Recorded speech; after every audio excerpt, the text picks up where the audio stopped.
Very good morning, welcome to first edition. నేను పద్మ. ఈ రోజు ఏ పేపర్లో ఎలాంటి వార్తలు వచ్చేసారి చూసే ప్రయత్నం అయితే చేద్దాం. ముందు ఈనాడు తెలంగాణ చూద్దాం, ఎలాంటి వార్తలు ఇందులో ప్రచురితమయ్యే చూసే ప్రయత్నం అయితే చేద్దాం. ముందుగా మనం చూసుకున్నట్లయితే కనుక హైకోర్టు సీజేగా ఏకే సింగ్ త్రిపుర నుంచి బదిలీ, ఆయన స్థానంలో జస్టిస్ ఎంఎస్ రామచంద్రరావు. మద్రాస్ హైకోర్టుకు తెలంగాణ నుంచి justice T Vinod Kumar, supreme court collegium సిఫార్సు. తెలంగాణ హైకోర్టు ప్రధాన న్యాయమూర్తిగా జస్టిస్ ఆపరేష్ కుమార్ సింగ్ నియమించాలని సుప్రీంకోర్టు కొలీజియం నిర్ణయించింది. ప్రస్తుతం త్రిపుర హైకోర్టు ప్రధాన న్యాయమూర్తిగా సేవలందిస్తున్న ఆయనను తెలంగాణకు బదిలీ చేయాలని సుప్రీంకోర్టు ప్రధాన న్యాయమూర్తి జస్టిస్ బిఆర్ గవాయ్ నేతృత్వంలోని కొలీజియం కేంద్ర ప్రభుత్వానికి సిఫార్సు చేసింది. కొలీజియం ఈ నెల 26న నిర్వహించిన తొలి సమావేశంలోనే మొత్తం 34 మంది న్యాయమూర్తులపై నిర్ణయం తీసుకుంది. జస్టిస్ అపరేష్ కుమార్ మాతృ హైకోర్టు జార్ఖండ్, తెలంగాణ హైకోర్టు పూర్వ సీజే జస్టిస్ అలోక్ అరాధే ఈ ఏడాది జనవరిలో బాంబే హైకోర్టుకు బదిలీ కావడంతో ఆ స్థానాన్ని జస్టిస్ అపరేష్ కుమార్తో భర్తీ చేయనున్నారు. 1965 జూలై 7న డాక్టర్ రామ్ గోపాల్ సింగ్, డాక్టర్ శ్రద్ధా సింగ్ దంపతుల కుమారుడు జస్టిస్ అపరేష్ కుమార్. ఆయన కుటుంబంలోని పలువురు న్యాయ వ్యవస్థలో పనిచేసిన వారే. ఆయన తల్లివైపు ముత్తాత జస్టిస్ బిపి సిన్హా సుప్రీంకోర్టు 6వ ప్రధాన న్యాయమూర్తిగా, తాత శంభు ప్రసాద్ సింగ్ పాట్నా హైకోర్టు తాత్కాలిక ప్రధాన న్యాయమూర్తిగా, మామూలు జస్టిస్ విశ్వేశ్వర్ ప్రసాద్ సింగ్ 2001-2007 మధ్య, జస్టిస్ శివకీర్తి సింగ్ 2013-16 మధ్య సుప్రీంకోర్టు న్యాయమూర్తులుగా సేవలందించారు. అంటే తెలంగాణకు సంబంధించి కొత్త ప్రధాన న్యాయమూర్తి రాబోతున్నారు. తెలంగాణ హైకోర్టు ప్రధాన న్యాయమూర్తిగా జస్టిస్ అపరేష్ కుమార్ సింగ్ను నియమించాలంటూ కూడా సుప్రీంకోర్టు సిఫార్సు చేయడం జరిగింది కొలీజియం నుంచి. సో ఈ నేపథ్యంలో కొత్త జస్టిస్ రాబోతున్న ప్రధాన న్యాయమూర్తి మనకి రాబోతున్నారు తెలంగాణకి అని చెప్పేసి ఆ వార్త ఒకటి ప్రచురితమైంది. ఇక్కడ ఇందులో మరొక అంశం చూద్దాం.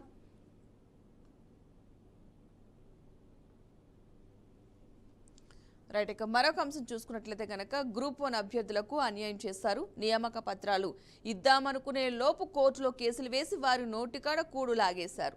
వారిని నిలదీయండి. సాంఘిక సంక్షేమ గురుకుల విద్యార్థులకు ప్రతిభా పురస్కారాల ప్రదానంలో సీఎం రేవంత్ రెడ్డి పిలుపు. 10 ఏళ్లు అధికారంలో ఉన్నవారు వారి కుటుంబ సభ్యుల ఉద్యోగాలకే ప్రాధాన్యత ఇచ్చారని వ్యాఖ్య. 10 ఏళ్లు అధికారంలో ఉన్నవారు ఉద్యోగ నోటిఫికేషన్ జారీ చేయకుండా వారి కుటుంబ సభ్యుల ఉద్యోగాలకే ప్రాధాన్యత ఇచ్చారని సీఎం రేవంత్ రెడ్డి ధ్వజమెత్తారు. ఎంపీగా ఓడిపోయిన 6 నెలలకే ఎమ్మెల్సీ ఉద్యోగం ఇచ్చారని, గ్రూప్ 1, 2 డిఎస్సి నోటిఫికేషన్లు వేయకుండా కాలయాపన చేశారని విమర్శించారు. అదేవిధంగా తాము అధికారం చేపట్టిన తొలి ఏడాదిలోనే 59,000 ఉద్యోగాలు ఇచ్చామని, ప్రైవేటు కార్పొరేటు సంస్థల్లో లక్షల మందికి ఉద్యోగాలు లభించాయని తెలిపారు.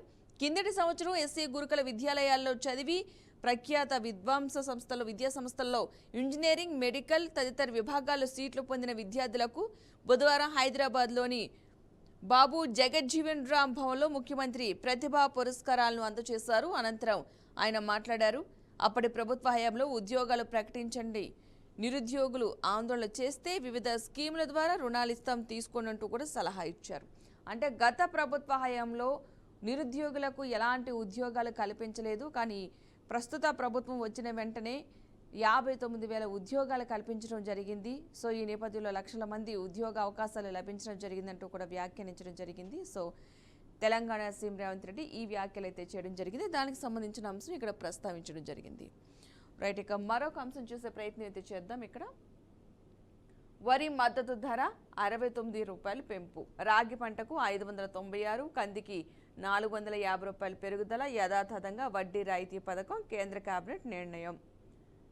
కేంద్ర ప్రభుత్వం 2025-26 ఖరీఫ్ సీజన్కు 14 పంటల కనీస మద్దతు ధరను పెంచింది. ప్రధానమంత్రి నరేంద్ర మోదీ అధ్యక్షతన బుధవారం ఢిల్లీలో సమావేశమైన ఆర్థిక వ్యవహారాల కేబినెట్ కమిటీ ఈ మేరకైతే నిర్ణయం తీసుకుంది.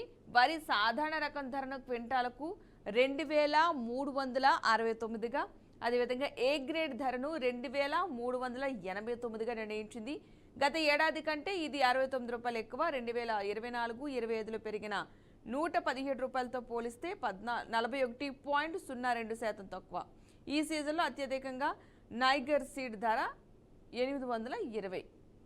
సో దీనికి సంబంధించి అంటే వరికి మద్దతు ధర ఒక 69 రూపాయలు పెంచడం జరిగింది. సో ఆ అంశాన్ని ఇక్కడ ప్రస్తావించారు. రాగి పంటకేమో 596, కందికి 450 రూపాయలు పెరుగుదల. అంటే ఇప్పుడు వరి, రాగి, కంది ఎవరైతే వేస్తారో వాళ్ళందరికీ కూడా రైతులకు ఇది ఒక శుభవార్తేనే అనుకోవాలి. వరి పంట వేసిన వాళ్ళకి కావచ్చు, కంది, రాగి వేసిన వాళ్ళకి కాస్త మద్దతు ధర పెరుగుతుంది కాబట్టి వాళ్ళలో కాస్త ఉత్సాహం వచ్చిందని అనుకో. ఎందుకంటే రైతు చాలా ఎంతమంది బాగుపడిన రైతు మాత్రం చాలా తక్కువ. ఎప్పుడూ కూడా నష్టాల్లో ఉండేది రైతు మాత్రమే. ఇలాంటి చిన్న చిన్న పెరుగుదల వల్ల, ధరలో మార్పుల వల్ల కూడా కాస్త రైతు కూడా ఆనందపడే విషయమే. సో ఇది రైతులు చాలా ఆనందపడే విషయం అని అనుకోవాలి ఈ అంశానికి సంబంధించి చూసినట్లయితే. రైట్, ఇక మరొక అంశం చూసే అయితే ప్రయత్నం అయితే చేద్దాం. మహబూబ్ నగర్లోను ఆర్జీయూకేటీ ఈ విద్యా సంవత్సరం నుంచే ప్రవేశాలు.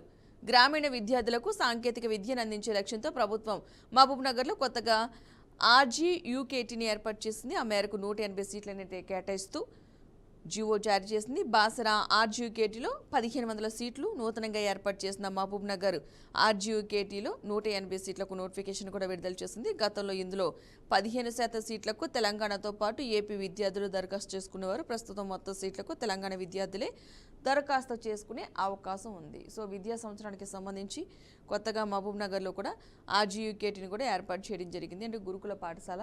సో దానికి సంబంధించి సీట్లు కూడా ఏర్పాటు చేయడం జరిగింది. సో ఇది కొంచెం విద్యార్థులకు మంచి అవకాశం, విద్యార్థులకు ఒక ఉత్సాహాన్ని ఇచ్చే అంశం. వాళ్ళకి సీట్లు వస్తున్నాయి. మహబూబ్ నగర్లో కూడా ఆర్జీయూకేటీ ఏర్పాటు చేయడం జరిగిందంటే కనుక చాలా హ్యాపీనెస్. చదువుకునే విద్యార్థులకు ఇదొక మంచి అవకాశం. సో ఈ అంశాన్ని ఇక్కడ ప్రస్తావించడం జరిగింది. రైట్, ఇక మరొక అంశం చూసే ప్రయత్నం అయితే చేద్దాం. నిన్న ఆల్రెడీ ఏపీలో మహానాడుకు సంబంధించి అంటే టీడీపీ ఆధ్వర్యంలో మహానాడు కార్యక్రమం కడపలో జరగడం జరిగింది. ఆ అంశాన్ని కూడా ఇక్కడ ప్రస్తావించారు. ఒకసారి చూద్దాం. నా బలం బలగం మీరే. మహానాడులో తెదేపా కార్యకర్తలు నాయకులతో చంద్రబాబు తెలుగు జాతిని అగ్రస్థానంలో నిలబెట్టే శక్తి తెదేపాకే ఉందని వెల్లడి. నా బలం బలగం తెలుగుదేశం కార్యకర్తలు నాయకులేనని తెదేపా జాతీయ అధ్యక్షుడు చంద్రబాబు ప్రకటించారు. తెలుగు జాతిని ప్రపంచంలోనే అగ్రస్థానంలో నిలబెట్టే శక్తి సామర్థ్యాలు తెలుగుదేశం పార్టీకి మాత్రమే ఉన్నాయని చెప్పారు. తెదేపా జాతీయ అధ్యక్షుడిగా మరోమారు ఎన్నికైన అనంతరం మంగళవారం కార్యకర్తలు నేతలను ఉద్దేశించి చంద్రబాబు ప్రసంగించారు. తెలుగుదేశం పార్టీ హయాంలోనే అందరికీ రక్షణ ఉంటుంది. శాంతి భద్రతల నిర్వహణను కార్యకర్తలు నేతలు ఎవరూ చేతుల్లోకి తీసుకోవద్దు. తప్పు చేసిన వారికి ఈ రోజైనా రేపైనా శిక్ష తప్పదు. నేను ఆల్రెడీ జరిగింది కాబట్టి ఏపీలో జరిగిన మహానాడుకు సంబంధించిన అంశాన్ని అయితే ఈ పేపర్లో ఒకసారి ప్రస్తావించడం జరిగింది. సో ఇప్పుడు ఈనాడు ఆంధ్ర పేపర్లో ఎలాంటి వార్తలు ప్రచురితమయ్యో చూసే ప్రయత్నం అయితే చేద్దాం. సేమ్ అంశం ఇందులో కూడా ప్రస్తావించడం జరిగింది. నిన్న ఆల్రెడీ ఏపీ కడపలో ఈనాడు టీడీపీకి సంబంధించిన మహానాడు కార్యక్రమం అయితే జరిగింది. సో దానికి సంబంధించిన అంశాలు ఇక్కడ ఎక్కువగా ప్రస్తావించడం జరిగింది. నిన్న మహానాడు వేదికగా పార్టీ అధినేత కొన్ని ప్రకటనలు కూడా చేయడం జరిగింది, కొన్ని వ్యాఖ్యలు కూడా చేయడం జరిగింది. నా బలం బలగం కూడా మీరే. తెదేపా కార్యకర్తలు నాయకులతో చంద్రబాబు తెలుగు జాతిని అగ్రస్థానంలో నిలబెట్టే శక్తి తెదేపాకే ఉంది. కడప ఉక్కు పరిశ్రమ పనులు 10 రోజుల్లో ప్రారంభం. గండికోటలో 100 అడుగుల శ్రీకృష్ణదేవరాయల విగ్రహం. కోవర్టులు ఖబర్దార్. తెదేపాలోకి వైకాపా వారిని పంపి హత్యలు చేయిస్తున్నారు. పార్టీకి చెడ్డ పేరు తెచ్చేందుకు కుట్ర. అలాంటి నేరస్తుల్ని కఠినంగా అణిచివేస్తాం. 2వ రోజు ఉత్సాహంగా పసుపు పండుగ ముగిసిన ప్రతినిధుల సభలు. నేను చాలా ఉత్సాహంగా మహానాడు కార్యక్రమం అయితే జరగడం జరిగింది. సో దానికి సంబంధించిన కొన్ని అంశాలు కూడా ఇక్కడ ప్రస్తావించడం జరిగింది. చంద్రబాబు నాయుడు అంటే టీడీపీ జాతీయ అధ్యక్షుడిగా మరోమారు ఎన్నికైన నేపథ్యంలో చంద్రబాబు నాయుడు కొన్ని వ్యాఖ్యలు చేస్తారు. సో వాటికి సంబంధించి ఇక్కడ రాసుకొచ్చారు. నా బలగం తెలుగుదేశం కార్యకర్తలు నాయకులేని తెదేపా జాతీయ అధ్యక్షుడు చంద్రబాబు ప్రకటించారు. తెలుగు జాతిని ప్రపంచంలోనే అగ్రస్థానంలో నిలబెట్టే శక్తి సామర్థ్యాలు తెలుగుదేశం పార్టీకి మాత్రమే ఉన్నాయని చెప్పారు. తెలుగుదేశం పార్టీ హయాంలోనే అందరికీ రక్షణ ఉంటుంది. శాంతి భద్రతల నిర్వహణ కార్యకర్తలు నేతలు ఎవరు చేతుల్లోకి తీసుకోవద్దు. తప్పు చేసిన వారికి ఈ రోజైనా రేపైనా శిక్ష తప్పదు. ఇంకా నా తెదేపా కుటుంబ సభ్యులు ఎప్పుడూ నేరాలు ఘోరాలు చేయలేదు. ఆ క్రమశిక్షణ పాటించండి. ఎవరైనా తప్పు చేశారని తెలిస్తే చెప్పండి. అలాంటి వారిని వదిలిపెట్టను. ఎవరినైనా రెచ్చగొట్టినా రెచ్చిపోవద్దు అనే దిశానిర్దేశం చేశారు. తెదేపా జాతీయ అధ్యక్షుడిగా మరోమారు ఎన్నికైన అనంతరం కార్యకర్తలు నేతలను ఉద్దేశించి చంద్రబాబు ప్రసంగించారు. మరో 2 ఏళ్లకు జాతీయ అధ్యక్షుడిగా ఎంపిక చేసిన అందరికీ ధన్యవాదాలు. భగవంతుడు ఇచ్చిన శక్తిని ఉపయోగించుకుని పార్టీని సమర్థవంతంగా నడిపించాం. మీరంతా నాపై ఉంచిన నమ్మకాన్ని నిలబెట్టుకుంటా అంటూ హామీ ఇవ్వడం జరిగింది. సో మహానాడు కార్యక్రమంలో ఆల్రెడీ 2 సంవత్సరాలకు ఒకసారి పార్టీ అధ్యక్షుని ఎన్నుకోవడం జరుగుతుంది కాబట్టి మరొక 2 సంవత్సరాలకు గాను ఇప్పుడు పార్టీ అధ్యక్షుడిగా చంద్రబాబు నాయుడు ఎన్నుకున్నారు. ఈ నేపథ్యంలో కొన్ని వ్యాఖ్యలు చేయడం జరిగింది. ఎవరు కూడా రెచ్చిపోవద్దు, రెచ్చగొట్టినా సరే రెచ్చిపోవద్దు, ఎవరైనా సరే తప్పు చేస్తే శిక్ష తప్పదు, ఈ రోజైనా రేపైనా ఎవరైనా తప్పు చేస్తే చెప్పండి, సో శిక్ష తప్పదంటూ కూడా, అంటే ఎక్కడ కూడా తప్పుని ఉపేక్షించేది లేదంటూ కూడా ఒక మాస్ వార్నింగ్, అంటే గట్టిగానే వార్నింగ్ ఇస్తున్నట్టుగా తెలుస్తుంది. పార్టీ కార్యకర్తలకు కావచ్చు, నాయకులకు కావచ్చు, ఏదైతే ఇతర పార్టీల నుంచి టీడీపీలోకి వచ్చిన వారికి కావచ్చు, ప్రతి ఒక్కరికి కూడా కొంచెం మాస్ వార్నింగ్ లాగే ఇస్తున్నారు. ఎవరు కూడా తప్పు చేయదు, తప్పు చేస్తే కనుక నిరూపిస్తే కనుక ఖచ్చితంగా శిక్ష తప్పదు అంటూ కఠినంగానే చెప్పారు. సో ఇప్పుడు కొన్ని ఏపీలో ఎలాంటి పరిణామాలు చోటు చేసుకుంటున్నాయో అందరికీ తెలిసిన అంశమే. ఈ నేపథ్యంలోనే ఖచ్చితంగా ఖరాఖండిగా కొన్ని వ్యాఖ్యలు అయితే చేస్తున్నారు. జాగ్రత్తగా ఉండాలి అని చెప్పేసి, ఎవరైనా సరే తప్పు చేస్తే శిక్ష తప్పదంటూ కూడా డైరెక్ట్గానే, ఇండైరెక్ట్గా కూడా కదా డైరెక్ట్గానే చెప్పడం జరుగుతుంది. కాబట్టి ఇక మీద చూడాలి ఎలాంటి, అంటే ఆ పార్టీకి సంబంధించిన వారైనా కాకుండా, అంటే ఆ పార్టీ టీడీపీలోకి వచ్చిన వాళ్ళు కావచ్చు, కూటమి నేతలు కావచ్చు, ఎవరైనా సరే తప్పులు చేస్తే ఎలాంటి శిక్షలు అమలు కానున్నాయో ముందు ముందు మనకు తెలియబోతుంది. సో కఠినంగానే ఉండబోతున్నాయని చెప్తున్నారు కాబట్టి చూద్దాం. రైట్, ఇక మరొక అంశాన్ని కూడా ఇక్కడ ప్రస్తావించడం జరిగింది. యోగాతో జీవితాల్లో ఎన్నో మంచి మార్పులు వస్తాయి. మానసిక ఒత్తిడి నుంచి దూరం కావడానికి, ఏకాగ్రత పెంచుకోవడానికి అందరూ యోగా చేయాలి. యోగా ప్రపంచానికి మన దేశం ఇచ్చిన కానుక. మే 21 నుంచి జూన్ 21 వరకు యోగా మాసంగా నిర్వహించుకుంటున్నాం. 11వ యోగా దినోత్సవాన్ని విశాఖపట్నంలో భారీ ఎత్తున నిర్వహించబోతున్నాం. పాఠశాలలో యోగా బోధన తప్పనిసరి చేస్తున్నాం. యోగా ఆంధ్రప్రదేశ్ తీర్మానంలో చంద్రబాబు, అంటే యోగాకు సంబంధించి కూడా మాట్లాడడం జరిగింది. ఆల్రెడీ మే 21 నుంచి జూన్ 21 వరకు కూడా ఈ నెల రోజులు కూడా మనకి ఏపీలో యోగా ఆంధ్రప్రదేశ్ కింద యోగా దినోత్సవాన్ని ఇప్పుడు 11వ యోగా దినోత్సవంగా విశాఖపట్నంలో భారీ ఎత్తున నిర్వహించబోతున్నాం. సో ఖచ్చితంగా అందరూ యోగా చేయడం వల్ల మానసిక ప్రశాంతత ఉంటుంది. ఈ మధ్యకాలంలో మనం ఎక్కువగా చూసేది ఒత్తిడి సమస్యలు. ప్రతి ఒక్క మనిషికి కూడా ఒత్తిడి చాలా ఎక్కువ ఉంటుంది, స్ట్రెస్ ఫీల్ అవుతూ ఉంటారు కదా వారు చేసే పనుల వల్ల కూడా. సో అలాంటి వాటి నుంచి మనకి ఒత్తిడి రావాలంటే, ఒత్తిడిని పోవాలి, మానసిక ప్రశాంతత రావాలనుకుంటే ఖచ్చితంగా ప్రతి ఒక్కరు కూడా యోగా చేయాలంటూ కూడా సూచిస్తూ యోగా దినోత్సవాలు కూడా ఏర్పాటు చేయడం జరిగింది నెల రోజుల పాటు ఏపీలో. దానికి సంబంధించిన అంశాన్ని ఇక్కడ ప్రస్తావించడం జరిగింది. రైట్, ఇక మరొక అంశం చూద్దాం. 6 శాసనాలే మార్గదర్శక సూత్రాలు, మరో 4 దశాబ్దాలు తిరుగులేని ప్రస్థానం కొనసాగిద్దాం. రాజకీయ తీర్మానం ప్రవేశపెట్టిన రామ్మోహన్ నాయుడు. అమరావతిని చూసి దేవేంద్రుడే అసూయపడాలి, ఏ సాంకేతికతతో ఎన్టీఆర్ సందేశం అంటూ కూడా కొన్ని వ్యాఖ్యలు చేశారు. అంటే నిన్న మహానాడులో జరిగిన ప్రతి ఒక్క అంశాన్ని కూడా ఇక్కడ ప్రస్తావించడం జరిగింది. ఆ అంశంలో సంబంధించిన వ్యాఖ్యలను ఇక్కడ రాసుకొచ్చారు. జగన్ రాజ్యంలో కబ్జాల పర్వం. ఉమ్మడి కడప జిల్లాలో 1000 ఎకరాల ప్రభుత్వ భూములు హంఫట్. సజ్జల మొదలు చోటా నాయకుల వరకు కబ్జాదారులే.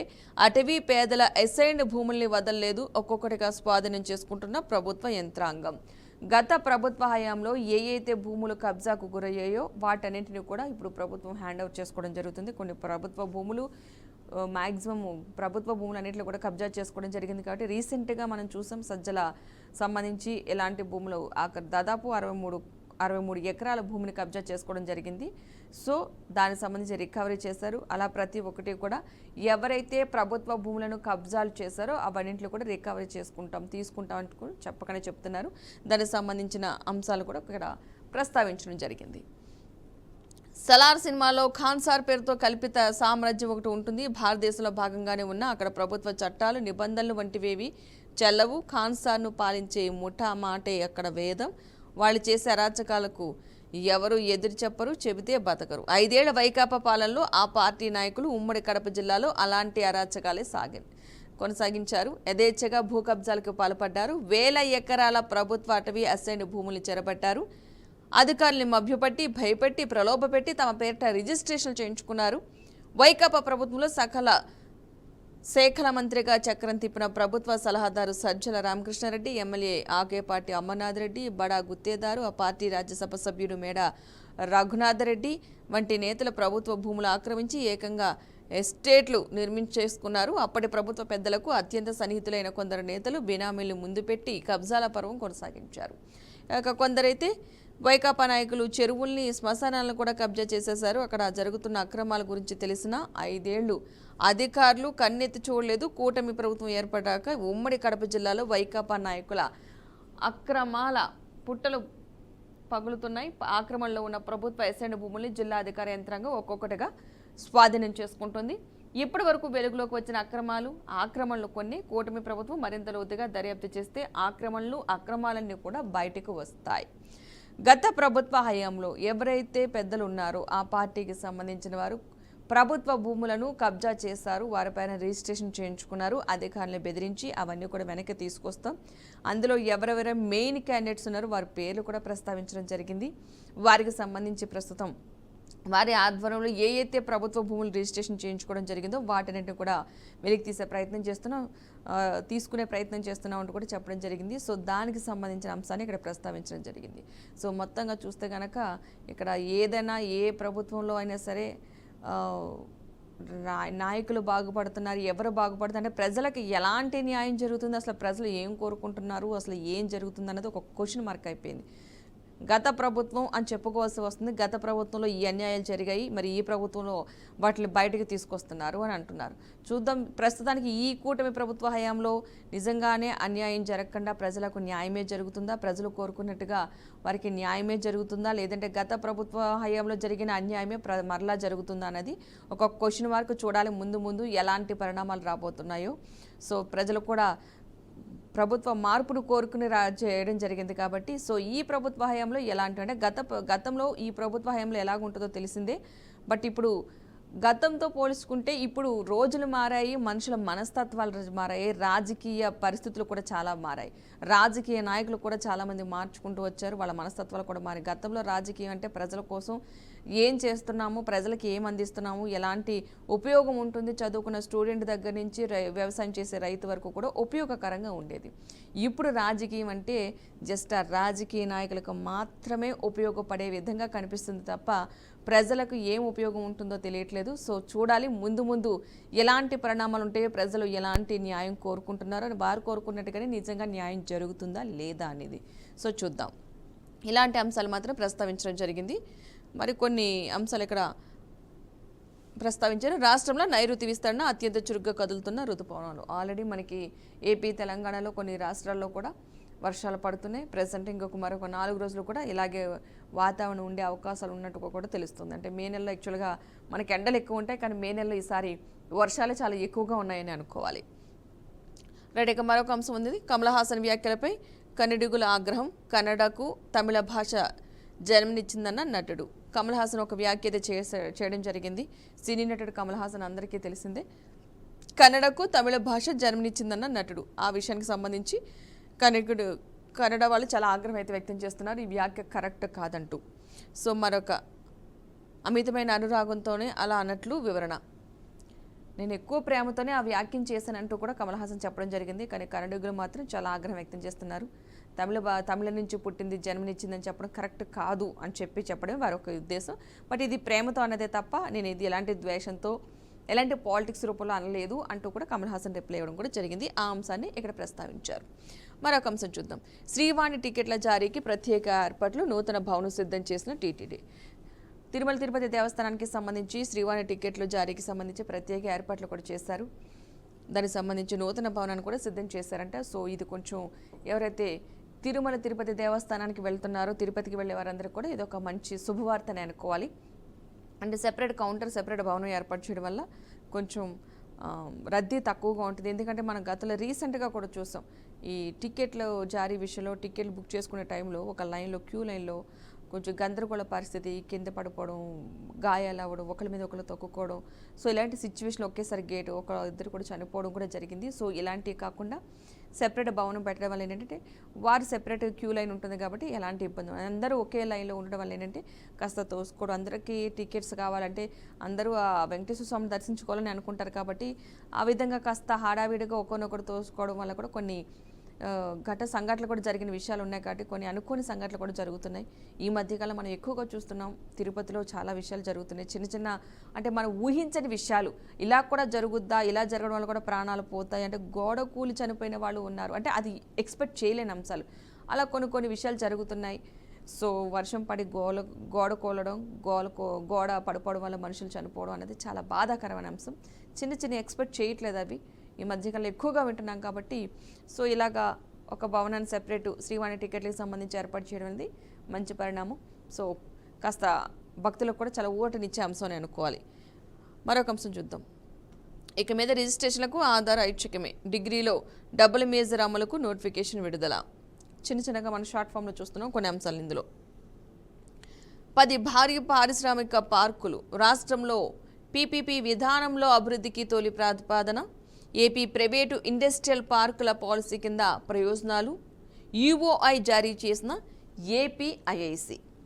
రాష్ట్రంలో అంతర్జాతీయ ప్రమాణాలతో 10 భారీ పారిశ్రామిక పార్కులను అభివృద్ధి చేయాలని ప్రభుత్వం నిర్ణయించింది. ఇక పారిశ్రామికవేత్తల నుంచి డిమాండ్ ఉన్న ప్రాంతంలో ఏపీఐఐసి వద్ద అందుబాటులో ఉన్న భూముల్లో వాటిని ప్రతిపాదించింది. విశాఖ, చెన్నై విసి, హైదరాబాద్, బెంగళూరు హెచ్బి పారిశ్రామిక కారిడార్కు సమీపంలో కొన్ని పార్కులను అయితే ప్రతిపాదించింది. ఇక ఇందులో భాగంగా కల్పించే మౌలిక సదుపాయాలను వినియోగించుకునేలా అనకాపల్లి, కర్నూలు జిల్లాలో కొన్ని పార్కులను అభివృద్ధి చేసేందుకైతే నిర్ణయించింది. గుత్తేదారుల ఎంపికకు ఇప్పటికే ఆసక్తి వ్యక్తీకరణ ప్రకటన జారీ చేసింది. మొత్తం 4012.46 ఎకరాలను పార్కుల కోసం ప్రతిపాదించింది. ఆసక్తి ఉన్న సంస్థలు జూన్ 6లోగా బిడ్లు దాఖలు చేసుకోవాలని గడువు నిర్దేశించింది. రైట్, ఇక 10 భారీ పారిశ్రామిక పార్కులు కూడా ఏర్పాటు చేయడానికి ఏపీ ప్రభుత్వం నిర్ణయం తీసుకుంది. దానికి సంబంధించి ఏ ఏరియాల్లో ఏ ప్రాంతాల్లో పార్కులు నిర్మించబోతున్నారు వాటికి సంబంధించిన డీటెయిల్స్ ఇవ్వడం కూడా జరిగింది. వాటికి బిడ్లు కూడా ఆహ్వానం పలికిందంటే సో అతి త్వరలోనే భారీ పార్కులు కూడా రాబోతున్నాయి అన్న విషయం మనకి అర్థమవుతుంది. సో ఆ అంశాన్ని ఇక్కడ ప్రస్తావించడం జరిగింది. రైట్, ఇక మరొక అంశం చూసే ముందు ఇప్పుడు ఒక స్మాల్ బ్రేక్ తీసుకుని మరొక పేపర్లోకి వెళ్ళే ప్రయత్నం అయితే చేద్దాం. ఇప్పుడు ఒక స్మాల్ బ్రేక్ తీసుకుందాం. Stay tune. Welcome back. ఇక మరొక పేపరు మన సాక్షిలో చూద్దాం ఎలాంటి అంశాలు ప్రస్తావించబడ్డాయో. ఇక్కడ తాను కొత్త పార్టీ పెడతానంటూ వచ్చిన కథనంపై బీఆర్ఎస్ ఎమ్మెల్సీ కేసీఆర్ కుమార్తె కల్వకుంట్ల కవిత తీవ్ర ఆగ్రహం వ్యక్తం చేశారు. తనను సంప్రదించకుండా ఈ వార్త రాసిన పత్రికా జర్నలిస్టులకు జర్నలిజమా లేక శాడిజమా అని ప్రశ్నించారు. అంటే కొత్త పార్టీ ఇప్పుడు మనకి తెలిసిందే తెలంగాణలో కవిత మరొక కొత్త పార్టీ పెట్టబోతున్నారు అంటూ కూడా బాగా ప్రచారం జరిగింది. ఈ నేపథ్యంలో ఒక వార్తాపత్రిక ఈ విషయాన్ని ప్రస్తావించడంతో ఆగ్రహం వ్యక్తం చేశారు. నేను పార్టీ పెడతానని ఇంకా ప్రకటించలేదు కదా, ఎందుకు అలాంటి వ్యాఖ్యలు రాస్తారంటూ కూడా కవిత ఆగ్రహం వ్యక్తం చేశారు. సో దీని మీద చాలామందికి చాలా అనుమానాలు ఉన్నాయి. రీసెంట్గా కవిత రాసిన లేఖ వల్ల ఈ అనుమానాలు అందరికీ కూడా రావడం జరిగింది. ఇంకాస్త బలం చేకూరినట్టు అయింది ఈ లేఖ ద్వారా. అంటే లేఖ రాయడం తప్పు కాదు, కానీ ఒక తండ్రికి లేఖ రూపంలో చూస్తున్నారు, ఒక కూతురు లేఖ రాసిందని చెప్పేసి. అది ఒక పార్టీలో ఒక నాయకురాలు రాసినట్టుగా అయితే అది వేరే అంశంగా ఉండేది. కానీ ఒక ఇంట్లో ఉన్న ఫ్యామిలీ మెంబర్కి లేఖ రూపంలోనే తెలియజేయాల్సిన అవసరం లేదు కదా అని ఒక క్వశ్చన్ అయితే వస్తుంది. చూద్దాం ముందు నిజంగానే ప్రచారం జరుగుతున్నట్టు కవిత నిజంగానే పార్టీ పెడుతుందా, లేదంటే జస్ట్ ఉన్న పార్టీలో ఉన్న పాజిటివ్ నెగిటివ్ అంశాలను మాత్రమే ప్రస్తావించడం జరిగిందంటే డైరెక్ట్గా కూడా చెప్పొచ్చు. బట్ లేఖ రూపంలో చెప్పడం అనేది ఏంటి అనేది అందరికీ కూడా ఒక క్వశ్చన్ మార్క్లా అనిపిస్తుంది. సో చూద్దాం ముందు ఎలాంటి పరిణామాలు రాబోతున్నాయో. రైట్, ఇక మరొక అంశం చూద్దాం. ఎన్నికల హామీలు మేనిఫెస్టో అమలే, హీరోయిజం. కడపలో మహానాడు నిర్వహించడం హీరోయిజం కాదు. వైఎస్ఆర్సీపీ స్థానిక సంస్థల ప్రజాప్రతినిధులతో భేటీలో వైఎస్ జగన్. అంటే నిన్న కడపలో మహానాడు కార్యక్రమాన్ని టీడీపీ నిర్వహించింది కదా, దానికి సంబంధించి వైసీపీ హయాంలో అంటే వైసీపీ అధినేత వైఎస్ జగన్మోహన్ రెడ్డి కొన్ని వ్యాఖ్యలు అయితే చేయడం జరిగింది. అంటే కడపలో మహానాడు ఏర్పాటు చేయడం హీరోయిజం కాదు అంటూ కూడా వ్యాఖ్యలు చేయడం జరిగింది. సో అంటే కడప అనేది మనకి తెలిసిందే, వైఎస్ఆర్ కడప జిల్లా అన్నది మనకి తెలిసిన అంశమే. సో కడపలో పెట్టారు అంటే కనుక చెప్పాలంటే మా అడ్డాలో పెట్టారా, మా ప్రాంతంలో పెట్టారా అన్నట్టుగా ఉంది ఇక్కడ. సో ఇక్కడ పెట్టడం హీరోయిజం కాదు అంటూ కూడా వైసీపీ అధినేత జగన్ వ్యాఖ్యలు అయితే చేశారు. చూద్దాం డీప్గా ఎలాంటి వ్యాఖ్యలు చేశారన్నది. జగన్ని తిట్టడం హీరోయిజం కాదు, హీరోయిజం సత్తా అంటే హామీలను అమలు చేయడం, ఇచ్చిన మాట నిలబెట్టుకోవడం. ఇదిగో మా మేనిఫెస్టో, వీటిని నెరవేర్చామని రాష్ట్రంలో ఏ ఇంటికైనా టీడీపీ నాయకులు కార్యకర్తలను పంపి ఆశీర్వాదం కోరే ధైర్యం ఉందా బాబు? వాళ్ళు ఏ ఇంటికి వెళ్ళినా చిన్నపిల్లలు, చిన్నమ్మలు, అత్తమ్మలు, రైతన్నలు, నిరుద్యోగులు నిలదీస్తారు.